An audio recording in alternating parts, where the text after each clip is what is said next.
Hello students, आज मैं आपको next chapter biotechnology and it's applications पढ़ाने जा रही हूँ। वैसे तो ये चैप्टर बहुत ज़्यादा इम्पॉर्टेंट है, चाहे बोर्ड के पर्पस से देखा जाए या तो फिर नीट के पर्पस से। क्या हम स्टार्ट करते हैं। इसका यूज़ कहाँ कहाँ होता है। Applications of biotechnology, so this are therapeutics, diagnostics, genetically modified crops for agriculture, processed food, bioremediation, waste treatment, and energy production. Next is three critical research areas are best catalyst, create optimal condition, downstream processing. इस chapter में पहला सब topic है, आप NCERT check कर सकते हैं। 12.1 biotechnological applications in agriculture, मतलब इसका यूज़ क्या है एग्रीकल्चर में। फूड प्रोडक्शन इंक्रीज़ करने के लिए, फॉर इंक्रीजिंग फूड प्रोडक्शन, इसको यूज़ कैसे करेंगे। First is agrochemical based agriculture करके, ऑर्गेनिक एग्रीकल्चर करके, genetically engineered crop based agriculture करके। नेक्स्ट इज़ ग्रीन रेवोल्यूशन क्या है, आपने पहले पढ़ा होगा अपने स्कूल टाइम में, और अभी इसके पहले भी जो चैप्टर्स है उस पर इसका यूज़ हुआ था। टू इंक्रीज़ फूड ट्रिपलिंग, मतलब 3 गुना फूड इस पर इंक्रीज़ हो गया था। और next is GMO, genetically modified organisms, मतलब इस ये है क्या, इसमें क्या है, जीन हैव बीन ऑल्टर्ड, मतलब जैसे कोई भी ऑर्गेनिज्म है उसकी जो भी जीन्स हैं उससे मैनिपुलेशन कर दिया जाए तो जेनेटिकली मॉडिफाइड ऑर्गेनिजम्स बन जाते हैं।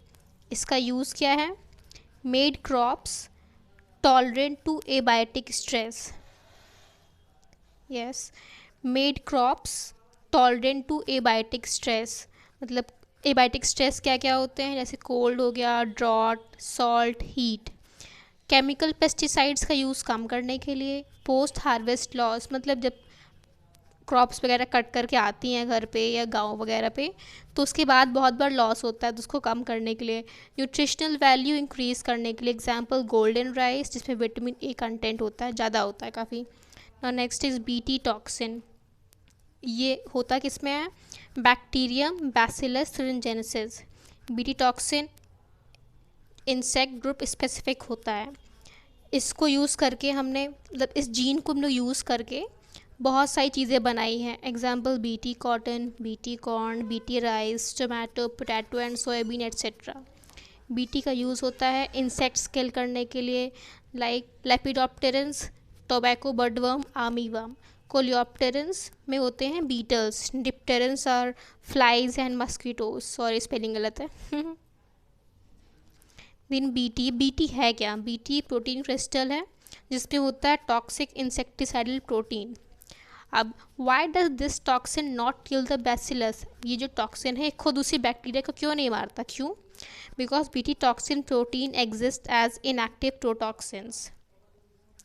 ये इंसेक्ट इसको, मतलब इस टॉक्सिन को, इस प्रोटॉक्सिन को इंसेक्ट इंजेस्ट करता है और कन्वर्ट हो जाता है इन एक्टिव फॉर्म में। कैसे होता है, क्योंकि जो भी इंसेक्ट है उसके गट का जो पीएच होता है वो एल्कलाइन होता है, तो एल्कलाइन में ये टॉक्सिन एक्टिवेट हो जाता है। Then this bind to midgut of epithelial cells, sorry थोड़ा फंबल कर रही हूँ मैं, हाँ, binds to midgut epithelial cells. फिर क्या होता है, इसे create pores and then die. Next is जो बीटी टॉक्सिन है ये, इसको कौन सा जीन प्रोड्यूस करता है, उसका नाम है क्राइजीन, यस, क्राइजीन। बहुत सारे क्राइजीन होते हैं, हमारे एनसीईआरटी में गिवन है Cry1a-C एंड Cry2a-B। इसका यूज़ क्या है, ये कॉटन बॉलवर्म्स में यूज़ होता है। Cry1a-B is used in corn borers. Now next topic is pest resistant plants. Nematode Meloidogyne incognita, ये अफेक्ट करता है रूट्स ऑफ टोबैको प्लांट्स। इससे क्या होता है, हमारी टोबैको की यील्ड कम हो जाती है। इसको ठीक कैसे करते हैं, by using mechanism RNA interference. ये ऑल यूकैरियोटिक ऑर्गेनिजम्स में यूज़ होते हैं एज सेलुलर डिफेंस।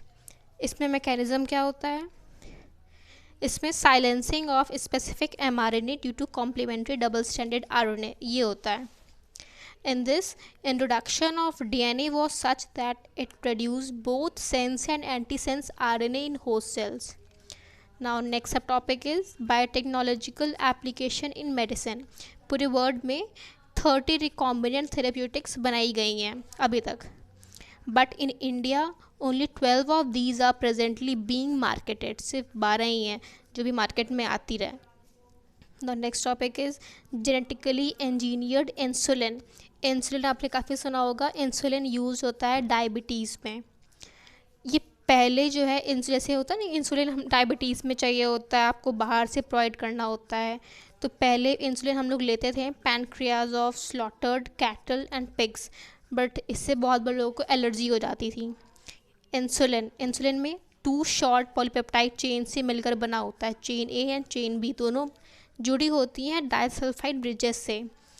स्टार्टिंग में जो उसके प्रो हार्मोन होते हैं, इंसुलिन का जो प्रो हार्मोन है उसमें A B and C peptide तीनों होता है, लेकिन जब मैच्योर होता है तो मैच्योरेशन के ड्यूरेशन में सी पेप्टाइड रिमूव कर दिया जाता है। और ये नेक्स्ट इज 1983 में एली लिली एक अमेरिकन कंपनी थी जो कि इंसुलिन को बनाई थी। Next is gene therapy. First clinical gene therapy हुई थी 1990 में 4 ईयर ओल्ड गर्ल में, जिसमें deletion of adenosine deaminase deficiency हो गई थी। इसको क्योर कैसे करते हैं? जो बस मतलब टेम्परेरी मेथड है enzyme replacement therapy.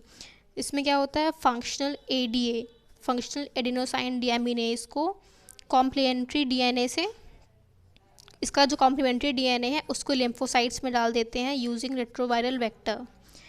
And bone marrow transplantation ये भी एक टेम्प्रेरी मेथड है, बट अगर हम इसको बोन मैरो ट्रांसप्लांटेशन को अर्ली एम्ब्रियोनिक स्टेज मतलब बहुत अर्ली टाइम में कर लेंगे तो ये परमानेंट क्योर होता है इसका। नाउ मॉलिक्यूलर डायग्नोसिस, इसका यूज़ क्या है डायग्नोसिस में? कन्वेंशनल मेथड, पहले हम लोग कैसे डायग्नोस करते थे? सीरम एनालिसिस, यूरिन एनालिसिस में, बट अब अर्ली डायग्नोसिस मतलब किसी भी बीमारी का हम लोग अगर जल्दी डायग्नोस करना है तो हम लोग यूज़ करते हैं अब रिकॉम्बिनेंट डीएनए टेक्नोलॉजी, पीसीआर को हम लोग एड्स के भी पेशेंट्स होते हैं उसमें एचआईवी वगैरह डिटेक्ट, एचआईवी कैंसर में detect mutated gene. Then ELISA भी एक मेथड है। ये कौन से प्रिंसिपल पे वर्क करता है? एंटीजन एंटीबॉडी इंट्रैक्शन, इसका फुल फॉर्म है enzyme linked immunosorbent essay. Now next is बहुत से ट्रांसजेनिक एनिमल्स है। ट्रांसजेनिक एनिमल्स मतलब जो एनिमल्स हैं उसके उनमें हम लोग मतलब उनके जीन्स में ऑल्ट्रेशन कर देंगे अपने बेनिफिट के लिए। हम लोग कोई भी नई टेक्नोलॉजी या फिर कोई नई मेडिसिन या फिर कुछ भी नया लाते हैं तो उसको चेक करने के लिए ना कि उसको वो वर्क कैसे कर रहा है, तो हम लोग उस चीज़ के लिए इसको इस्तेमाल करते हैं। बहुत सारे एनिमल्स यूज़ हुए हैं जैसे rats, rabbit, pig, sheep, cow, fish है। Although over 95% of all existing transgenic animals are mice. ज़्यादातर चूहे इस्तेमाल होते हैं, आपने बहुत से मूवीज़ में देखा भी होगा। Now transgenic model for human disease के लिए बहुत से मॉडल बनाए गए और कौन कौन सी डिसीज़ ट्रीट करने के लिए? That is cancer, cystic fibrosis, rheumatoid arthritis, Alzheimer. और human protein alpha one antitrypsin use बनाई गई थी टू ट्रीट एम्फाइसेमा। यही बहुत इंपॉर्टेंट बीमारी है, इंपॉर्टेंट क्या, बहुत ही खतरनाक बीमारी है। And to treat phenylketonuria, cystic fibrosis. 1997 में फर्स्ट ट्रांसजेनिक काउ जिसका नाम था Rosie produced human protein enriched milk जिसमें 2 to 4 gram per litre protein थी। अल्फा लैक्ट एल्ब्यूमिन इस प्रोटीन का नाम है जिसको यूज़ होता है ह्यूमन बेबीज़ को पिलाने में। जो भी उन्हें नॉर्मल काउ मिल्क देते हैं बेबीज़ को उससे बेटर है ये। और ट्रांसजेनिक माइस यूज़ हुआ था पोलियो वैक्सीन के ट्रायल के लिए। Now next is ethical issues. Indian government ने GEAC genetic engineering approval committee बनाई थी जिसका यूज़ हुआ था।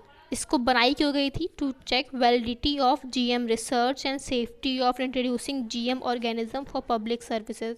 मतलब जो बहुत सारी चीज़ें बनाई जाती हैं लैब्स वगैरह में उसको डायरेक्ट पब्लिक को नहीं दे दी जाती हैं, पहले उसको इस अथॉरिटी के पास जाना होता है, देन यहाँ जा कर के रिसर्च वगैरह होते हैं कि क्या जो भी बनाया गया है वो पब्लिक के लिए सेफ़ है या नहीं है। जब सेफ़ होता है, अप्रूवल मिल जाता है, तब जा कर के ही वो बाहर पब्लिक मार्केट में आता है। ना next is estimated 2 lakh varieties of rice in India alone. ये कुछ इंपॉर्टेंट पॉइंट्स हैं। Diversity of rice in India is richest in world. Basmati rice किस लिए जाना जाता है? अपने यूनिक एरोमा के लिए और फ्लेवर के लिए। 27 documented varieties of basmati are grown in India. एक मज़े की बात है, 1997 में एक अमेरिकन कंपनी थी, got patent on basmati rice. उन्होंने बासमती राइस बनाई किस चीज़ से थी?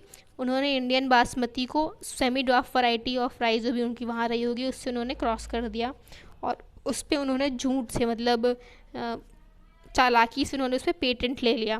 बट जो हमारी इंडियन बासमती राइस थी वो तो एरोमा फ्लेवर के लिए थी। अब ये चीज़ यहाँ की इंडिया की मिट्टी में पाई जाती है, यहाँ की मिट्टी उसको देती है, ये तो वो लोग वहाँ पे कर नहीं सकते थे। खैर बाद में वो इंडिया के पास वापस आ गया। इसे बोलते हैं बायोपेरेसी, जो कि इस अमेरिकन कंपनी ने किया था। बायोपेरेसी होता क्या है? Use of bio resource by multinational companies and other organisation without proper authorisation from the countries and people concern without compensatory payment. Now next is Indian parliament ने अभी क्या कुछ दिनों पहले, कुछ सालों पहले सेकेंड अमेंडमेंट पास किया इंडियन पेटेंट्स बिल पर। ये क्यों हुआ था? ताकि tech issues related patent terms, emergency provision and research and development initiative, इन सब के लिए ही ये इन्होंने सेकेंड अमेंडमेंट पास किया था। खैर चैप्टर तो ख़त्म हो गया है ये एक ही पेज में, और इससे आपके कंफर्म जो भी नीट में क्वेश्चंस वगैरह आएंगे वो हो जाएंगे। Thank you.